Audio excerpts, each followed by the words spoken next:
नमस्कार दोस्तों, स्वागत है आपका स्टडी फॉर सिविल सर्विसेज में। बिहार की सभी परीक्षाओं के लिए बिहार का कंप्लीट कॉम्प्रिहेंसिव लेटेस्ट ट्रेंड और पैटर्न के हिसाब से कंप्लीटली रिवाइज्ड और अपडेटेड बिहार का करंट अफेयर है ये।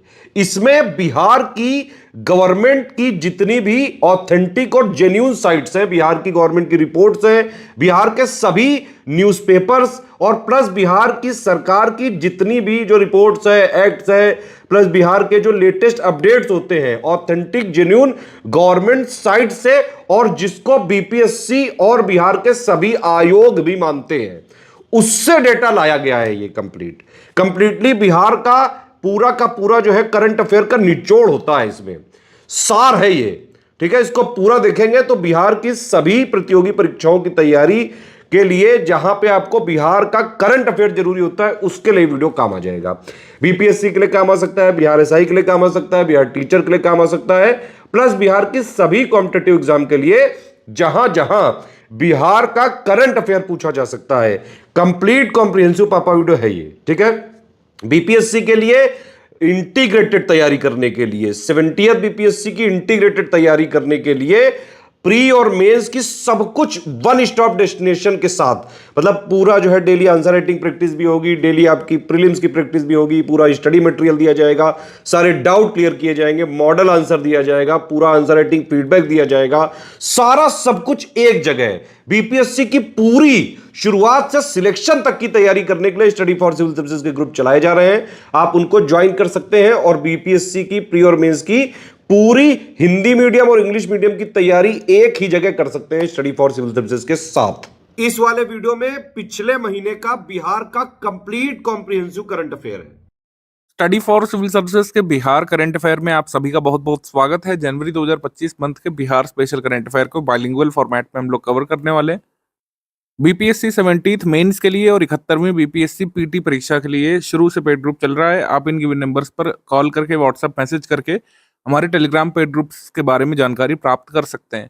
एग्रीमेंट सेक्शन पे आ जाते हैं। एग्रीमेंट सबसे पहले सतलज जल विद्युत निगम लिमिटेड और बिहार सरकार के बीच हुआ है। गवर्नमेंट ऑफ बिहार ने समझौता किया है Hathidah Durgavati pumped storage project के लिए। अदर कुछ पम्प्ड स्टोरेज प्रोजेक्ट्स जो बिहार में खुलने हैं, और ये जो हाथीदह दुर्गावती पंप भंडारण परियोजना है, इसके विकास के लिए समझौता यहाँ पर बिहार सरकार ने किया है सतलज जल विद्युत निगम लिमिटेड के साथ। अपॉइंटमेंट सेक्शन में आ जाएंगे। आशुतोष कुमार पटना उच्च न्यायालय के नए कार्यकारी मुख्य न्यायाधीश बनाए गए हैं।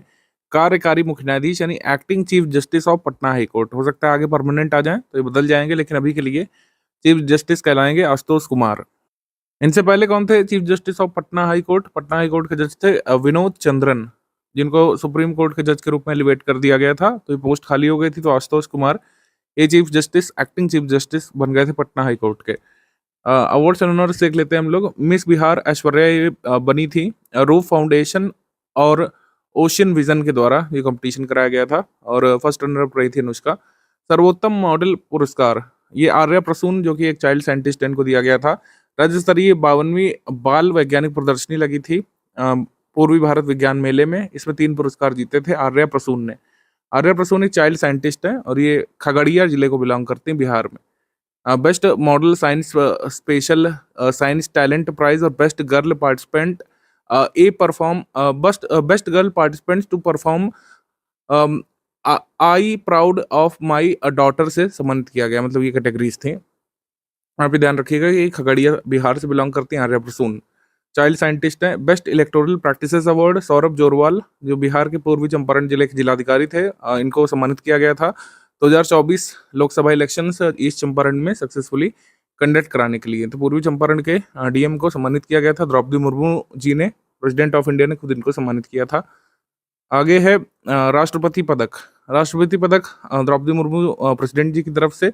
विशिष्ट सेवा के लिए राष्ट्रपति पदक के.एस. अनुपम, अपर पुलिस महानिदेशक, अनिल कुमार पुलिस उपाधीक्षक को। और सराहनीय सेवा के लिए पदक, सराहनीय सेवा चाहे तो आप छोड़ भी सकते हैं, मेरिटोरियस सर्विस, डिस्टिंग्विश सर्विस के लिए मेडल, याद रख लीजिएगा। राष्ट्रीय पंचायत पुरस्कार में कई सारी कैटेगरीज होते हैं। बिहार संबंधी जो अवार्ड्स हैं उसको देख लेते हैं। स्वस्थ पंचायत का पुरस्कार जजुआर मिड्डल, ये कटरा ब्लॉक पंचायत मुजफ्फरपुर बिहार, इसको तृतीय पुरस्कार मिला था स्वस्थ पंचायत की कैटेगरी में। आत्मनिर्भर बुनियादी संरचना युक्त पंचायत पार्थू पंचायत जो है नालंदा जिला बिहार को बिलोंग करती है, इसको तृतीय पुरस्कार मिला था। सुशासन युक्त पंचायत की कैटेगरी में जो है तृतीय पुरस्कार मिला था पुनहादा ग्राम पंचायत को, जो जहानाबाद डिस्ट्रिक्ट बिहार को बिलोंग करती है। अब पद्म अवार्ड्स 2025 वाले हैं, तो जाहिर सी बात है इसमें हम बिहार के अवार्डीज के बारे में पढ़ेंगे जरूर। शारदा सिन्हा मरणोपरांत कला के क्षेत्र में पद्म विभूषण इनको दिया गया बिहार से, लोक गायिका शारदा सिन्हा। इसके बाद पद्म भूषण दिया गया था श्री सुशील कुमार मोदी को मरणोपरांत, और ये सार्वजनिक मामलों से जुड़े थे यानी राजनीति से जुड़े थे। अब हम पद्मश्री देख लेते हैं, इसमें कई बार संख्या पूछ सकते हैं, तो पद्म विभूषण एक अवार्डी थे इस बार बिहार में, और दोनों ही मरणोपरांत थे, पद्म भूषण भी और पद्म विभूषण भी। और पद्मश्री कुल मिलाकर 5 अवार्डी थे। ठीक है, 5 अवार्डी थे।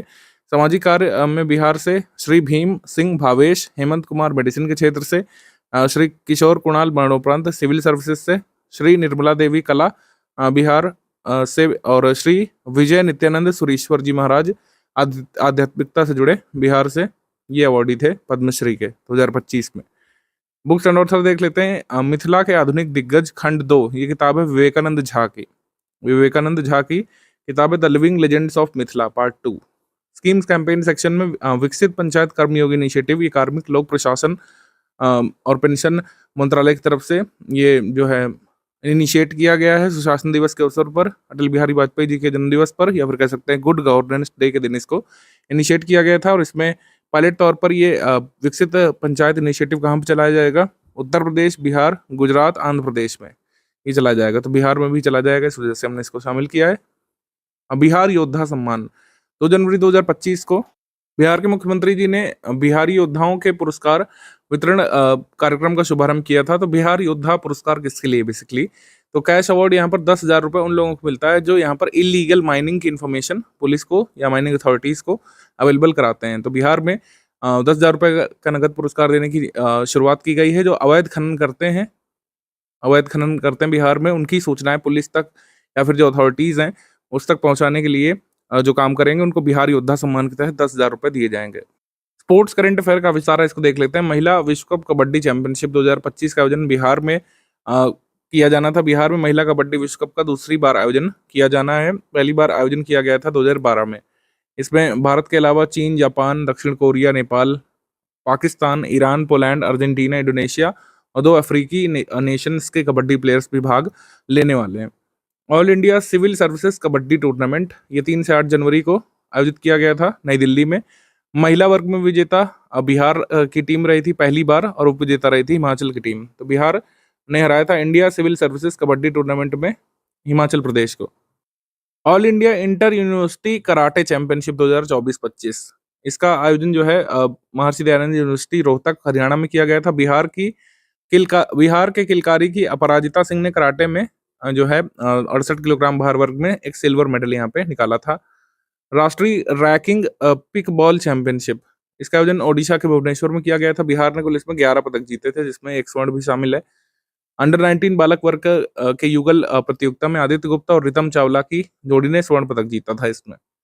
68वीं national school games rugby 7 under 14 प्रतियोगिता, इसमें बालक वर्ग में विजेता बिहार की टीम रही थी और उप विजेता महाराष्ट्र की टीम। बालिका वर्ग में भी विजेता बिहार की टीम रही थी, उप विजेता ओडिशा की टीम।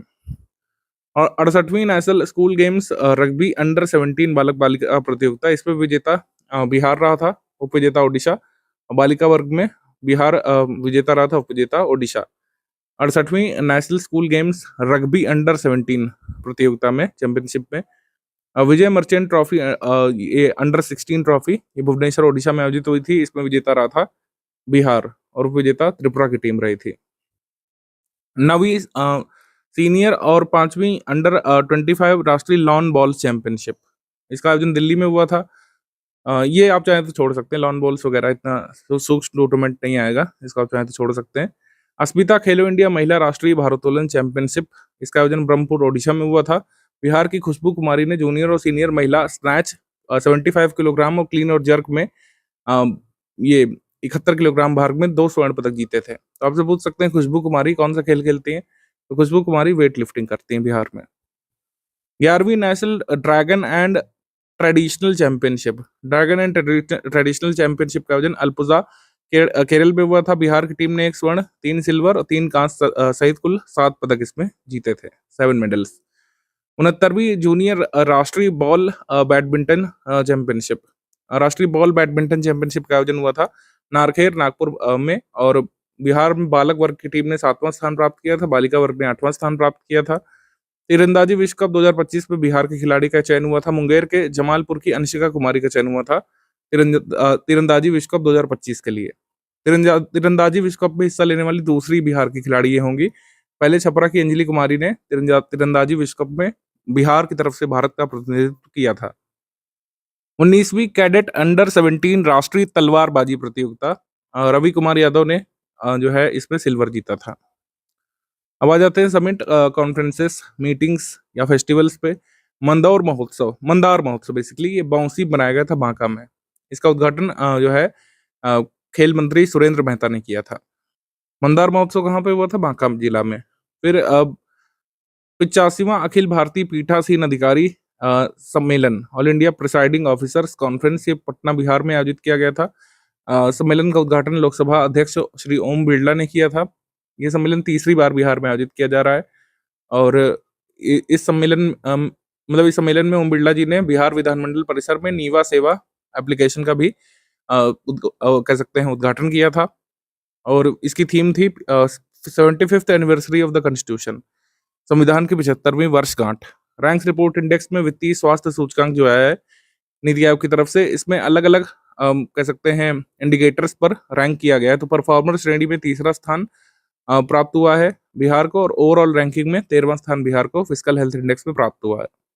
तो परफॉर्मर कैटेगरी में तीसरा स्थान और ओवरऑल कैटेगरी में 13वां स्थान यहाँ पर बिहार को प्राप्त हुआ है। करीब 18 राज्यों में से उत्तर प्रदेश और बिहार व्यय की गुणवत्ता के तहत अच्छा स्कोर किए हैं, लेकिन राजस्व जुटाने के मामले में और रेवेन्यू कलेक्शन के मामले में कम स्थान पर है। और फाइनेंशियल हेल्थ इंडेक्स स्कोर कितना बिहार का? 27.8 है। आगे है logistics ease across different states, leads report आई है, केंद्रीय वाणिज्य उद्योग मंत्रालय की तरफ से आती है ये।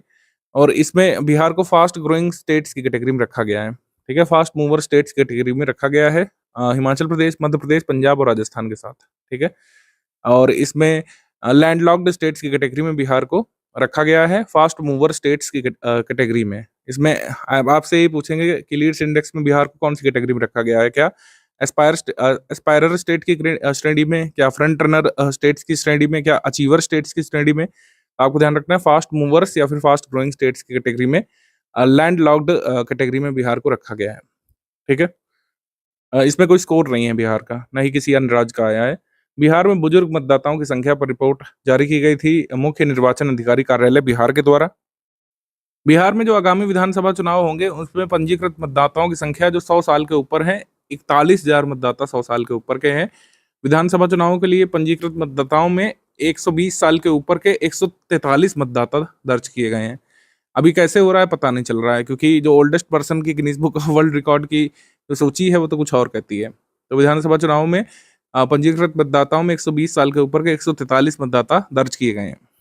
क्योंकि जो रिकॉर्ड है एज पर इंटरनेशनल मीडिया वो ये है कि ब्राजील की 116 वर्षीय विमेन है इना कैनबरा लुकास, ये 116 वर्ष की सबसे ओल्डेस्ट अभी अलाइव है। तो ऐसा इसलिए हुआ है कि 120 साल इसलिए दर्ज किया क्योंकि डेट ऑफ बर्थ कई सारे लोगों को अपनी पता नहीं होती है, तो उल्टी सीधी डेट ऑफ बर्थ कई बार चुनावी डेटा में दर्ज हो जाती है। खैर, आपको याद तो रखना ही है, बिहार में 30 वर्ष से कम आयु के मतदाता कम आयु वाले लगभग 21% मतदाता हैं, जबकि 80 वर्ष से अधिक आयु के मतदाताओं का प्रतिशत 2.06% है।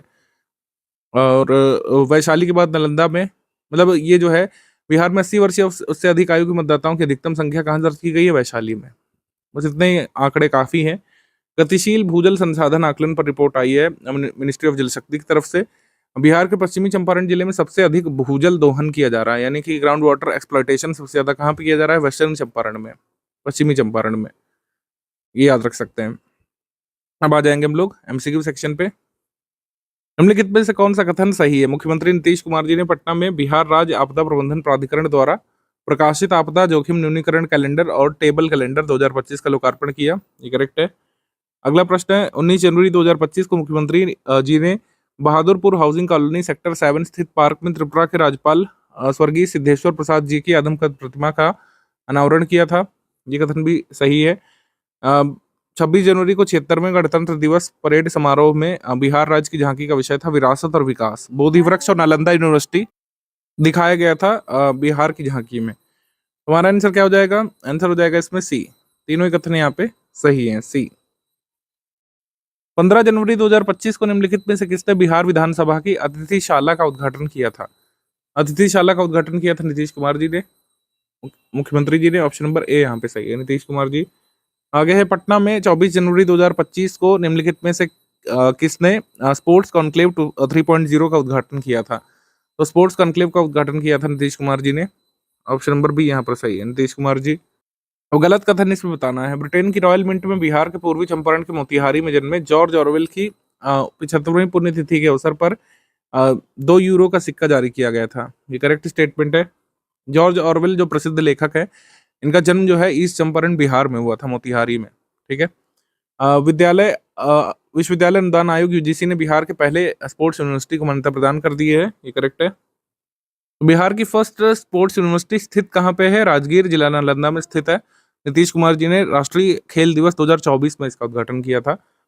मतलब खेल दिवस 2024 के दिन उद्घाटन इसका किया था। प्राथमिक और माध्यमिक विद्यालयों में आवश्यक शिक्षकों की न्यूनतम संख्या के लिए स्टैंडर्ड्स स्थापित कर दिए गए हैं बिहार में, जो कि काफी अच्छा कदम है।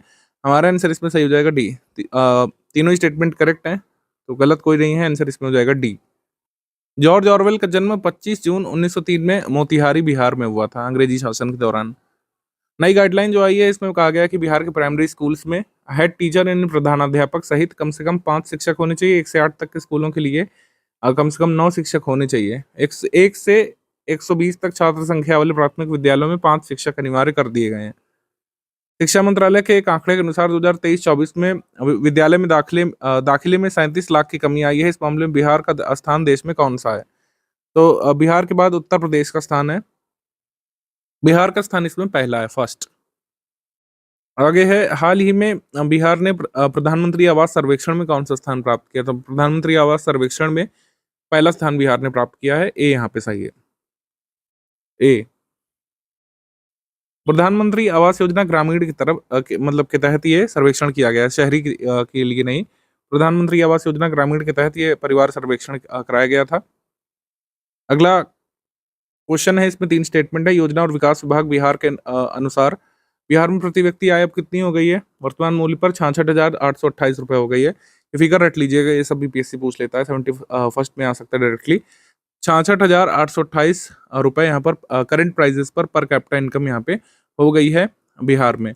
जनवरी 2025 में मुख्यमंत्री नीतीश कुमार जी ने प्रगति यात्रा जो की थी, वैशाली और सीतामढ़ी में औद्योगिक क्षेत्र बनाने के लिए 1300 करोड़ रुपए मंजूर कर दिए हैं। ये सही है। ठीक है, दोनों ही स्टेटमेंट यहाँ पे अभी तक करेक्ट है।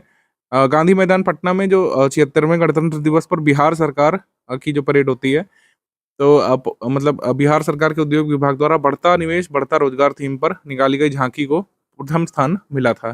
करेक्ट है, हमारा आंसर हो जाएगा इसमें सी। तीनों स्टेटमेंट यहाँ पे करेक्ट है, आंसर हो जाएगा इसमें सी। बिहार का ग्रोथ रेट दर्ज किया गया है 14.47% फाइनेंशियल ईयर 2023-24 में। पर कैपिटा इनकम 22-23 में 59,637 थी और पर कैपिटा इनकम में करीब 12.06% की वृद्धि दर्ज की गई है। ये पर कैपिटा इनकम का फिगर जो है, ये थोड़ा सा याद कर लीजिएगा, 66,828। आगे सवाल है, निम्नलिखित में से बिहार के किस जिले में बिहार का पहला टूरिस्ट पार्क बनाया जाएगा? First tourist park of Bihar develop किया जाएगा भागलपुर में। भागलपुर। एग्जैक्ट लोकेशन आपसे पूछे तो सुल्तानगंज में बनेगा, गंगा नदी किनारे बनेगा राज्य का पहला टूरिस्ट पार्क। और बिहार का पहला ऑक्सीजन पार्क कहाँ बनाया गया 2022 में? First oxygen park of Bihar Covid के बाद बनाया गया था किशनगंज में। तो हमारा आंसर भागलपुर होगा। यहाँ पर गोपालगंज शहर दिया है, इंग्लिश मीडियम साइड, यहाँ पर भी भागलपुर लिख लीजिए, भागलपुर में प्रस्तावित है। अभी प्रस्ताव भेजा गया है, देखते हैं आगे कब बनता है। हो सकता है 72nd बीपीएससी या 73rd, जब तक आप दे रहे होंगे, हो सकता है नीतीश कुमार जी इसका उद्घाटन कर दें। आगे बढ़ते हैं, निम्नलिखित में से बिहार के किस जिले में बिहार का पहला इंडस्ट्रियल पार्क बनाया जाएगा? तो ये बनेगा वैशाली में। ऑप्शन नंबर बी यहाँ पे सही है। लेकिन अगर पूछे कि फर्स्ट प्राइवेट इंडस्ट्रियल पार्क कहाँ पे बनने के लिए मंजूर किया गया था, तो आंसर गोपालगंज हो जाएगा, प्राइवेट की अगर बात करेंगे। लेकिन सरकारी की बात करेंगे तो बिहार का फर्स्ट इंडस्ट्रियल पार्क वैशाली में प्रस्तावित है। एक रिपोर्ट के अनुसार बिहार में वर्ष 2024 में 6 करोड़ 60 लाख पर्यटक बिहार घूमने आए थे, ये सही है। 20 जनवरी 2025 को नीतीश कुमार जी ने सुपौल के वीरपुर में हवाई सेवा शुरू करने की घोषणा की थी, ये भी सही है। फिर जनवरी 2025 तक की रिपोर्ट के अनुसार आयुष्मान कार्ड बनाने के मामले में बिहार पूरे देश में तीसरे स्थान पर है, ये भी करेक्ट है। बिहार के किलकारी के आर्यन का चयन world learning global UGRAD exchange program के तहत अमेरिका के शिक्षा और संस्कृति विभाग द्वारा किया गया था। मिसौरी के केंद्रीय मेथोडिस्ट यूनिवर्सिटी में 6 माह तक के लिए मास कम्युनिकेशन और फिल्म निर्माण की शिक्षा इनको दी जाएगी स्कॉलरशिप के तहत, तो ये सही है। हमारा आंसर क्या हो जाएगा इसमें? सारे कथन यहाँ पे सही है, आंसर हो जाएगा डी, सारे कथन सही है। अगला प्रश्न है, निम्नलिखित में से बिहार के किस जिले में बिहार का पहला घड़ियाल अभ्यारण्य बनाने जाने की योजना है? तो फर्स्ट जो घड़ियाल सेंचुरी जो है ये बनेगी गोपालगंज में। फर्स्ट घड़ियाल सेंचुरी गंडक नदी के किनारे बनेगी गोपालगंज डिस्ट्रिक्ट में, आंसर हो जाएगा इसमें डी, गंडक के किनारे। 8 जनवरी 2025 को बिहार के मुख्यमंत्री नीतीश कुमार जी ने बिहार के सारण जिले में बिहार का कौन से मेडिकल कॉलेज और अस्पताल का उद्घाटन किया था? तो बिहार के सारण में बिहार का 12वां मेडिकल कॉलेज खुला था, इसका उद्घाटन किया गया नीतीश कुमार जी के द्वारा। बिहार सरकार ने बिहार के 28 जिलों में 13,000 गाँवों में डिजिटल क्रॉप सर्वे शुरू किया कि किस क्रॉप के लिए कौन सा डिस्ट्रिक्ट सुटेबल है, ये सर्वे करने के लिए ये क्रॉप सर्वे शुरू किया है, ये करेक्ट है। अगला जो स्टेटमेंट है, बिहार सरकार के पर्यटन विभाग ने विकास भी विरासत भी योजना के तहत उत्तर बिहार के 12 जिलों में शिव मंदिरों को जोड़कर एक शिव सर्किट बनाने की घोषणा की है। तो 12 जिलों से शिव सर्किट होकर गुजरेगा, ये करेक्ट है। खेती किसानी के लिए खरीदे जाने वाले ड्रोन पर बिहार सरकार अधिकतम ड्रोन की कीमत का 60% या फिर 3,65,000 रुपए का ग्रांट यहाँ पे दे रही है, ये भी सही है। हमारा आंसर इसमें हो जाएगा all of the above correct, या फिर इनकरेक्ट पूछा है तो हो जाएगा नन ऑफ द अबव, कोई भी गलत नहीं है इसमें। आंसर उसमें हो जाएगा डी। शिव सर्किट के तहत 12 जिले कौन से शामिल हैं, उसके नाम ये गिवन है। ऐसा पूछ सकते हैं कि शिव सर्किट से कौन सा जिला नहीं गुजरेगा, ये भी आ सकता है हमारे एग्जाम में। तो डिजिटल सर्वे का ट्रायल कहाँ से शुरू हुआ था? डिजिटल क्रॉप सर्वे का ट्रायल शुरू हुआ था शेखपुरा जिले से। 19 जनवरी 2025 को निम्नलिखित में से किसने institute of petrochemicals engineering and technology CPAT और बिहार के पहले प्लास्टिक वेस्ट मैनेजमेंट संस्थान का उद्घाटन किया था? JP नड्डा जी ने जो है बिहार के 49 मतलब ये बिहार में भागलपुर में देश के 49वें प्लास्टिक इंस्टीट्यूट का उद्घाटन किया था, institute of petrochemicals engineering and technology और Bihar first plastic waste management institute, JP Nadda ji ने इसका शुभारंभ किया था। ठीक है, ये कहाँ पे अभी इसका उद्घाटन हुआ है अगर आपसे पूछेंगे? बिहार के पहले प्लास्टिक वेस्ट मैनेजमेंट संस्थान का उद्घाटन कहाँ पे हुआ, ऐसा भी क्वेश्चन आ सकता है, तो भागलपुर में। जनवरी 2025 में बिहार के उप मुख्यमंत्री डिप्टी चीफ मिनिस्टर सम्राट चौधरी ने राज्य के कितने जिलों में पीपा पुल बनाने की मंजूरी प्रदान की थी? 6 जिलों में जो है पीपा पुल बनाए जाने की मंजूरी दी गई थी, 6C। 16 जनवरी 2025 को निम्नलिखित में से किसने बिहार के खगड़िया जिले में स्थित महेश खूंट में पशु आहार कारखाना की शुरुआत की है? तो पशु आहार कारखाने की शुरुआत यहाँ पे नीतीश कुमार जी ने की है, मतलब इसका शुभारंभ किया था बिहार के खगड़िया जिले में। निम्नलिखित में से कौन सा कथन सही है? इसमें 3 स्टेटमेंट है। मुख्यमंत्री जी ने सिवान जिले के महाराजगंज के श्री मौनिया बाबा महावीरी झंडा मेला को 101 वर्ष बाद राजकीय मेले का दर्जा प्रदान किया है। ठीक है, मौनिया बाबा महावीरी झंडा मेला को अब स्टेट फेयर का दर्जा बिहार मिल चुका है, ये करेक्ट है। स्वास्थ्य एवं परिवार कल्याण मंत्रालय की रैंकिंग के मुताबिक सरकारी अस्पतालों में मुफ्त दवा वितरण के मामले में बिहार देश में पहले स्थान पर है, ये भी करेक्ट है। बिहार के मुंगेर की मशरूम लेडी के नाम से मशहूर बीना देवी को 26 जनवरी 2025 को राष्ट्रपति भवन में होने वाले स्वागत समारोह में शामिल कर लिया गया है, आंसर हो जाएगा इसमें डी, सारे कथन यहाँ पे सही है। 3 से 6 जनवरी तक NCERT द्वारा 3D मूर्तिकला के KV खगोल बिहार की छात्रा नेहा कुमारी ने कौन सा स्थान इसमें प्राप्त किया था? तो सेकंड स्थान यहाँ पर प्राप्त किया था नेहा कुमारी जी ने, जो KV खगोल बिहार स्कूल को बिलोंग करती हैं, आंसर यहाँ पर सही हो जाएगा बी। आगे है, केंद्रीय पर्यटन मंत्रालय ने कहां पर स्थित करमचट बांध को इको टूरिज्म और एडवेंचर हब के रूप में विकसित करने का निर्णय लिया है। काफी जो लोग भागलपुर मतलब ये रहते हैं यहाँ पे करमचट बांध के पास, उन्होंने देखा होगा कि काफी अच्छा नजारा वहां से देखने को मिलता है, तो इस वजह से इको टूरिज्म और एडवेंचर हब के रूप में सरकार इसको बनाएगी। तो करमचट बांध ये कहाँ पे है? ये कैमूर डिस्ट्रिक्ट में है। ठीक है, आंसर यहाँ पर सही हो जाएगा डी, कैमूर या रोहतास आप बोल सकते हैं इसको। और करमचट बांध जो है किस नदी के ऊपर है? तो आपको पता होना चाहिए दुर्गावती नदी के ऊपर है, इसको कभी कभी दुर्गावती बांध भी कहा जाता है, इसलिए दुर्गावती नदी पर बना है, ये आ सकता है एग्जाम में। दुर्गावती नदी पर ये बना है। 26 जनवरी को गणतंत्र दिवस के मतलब अवसर पर बिहार के किस जिले के 3 कलाकारों को परेड में विशिष्ट अतिथि के तौर पर शामिल किया गया था? तो मधुबनी के आर्टिस्ट को शामिल किया गया था। 3 कलाकार सुभद्रा देवी, शांति देवी और महानमा देवी को विशिष्ट अतिथि के तौर पर परेड में शामिल किया गया था। आंसर यहाँ पर सही हो जाएगा ए।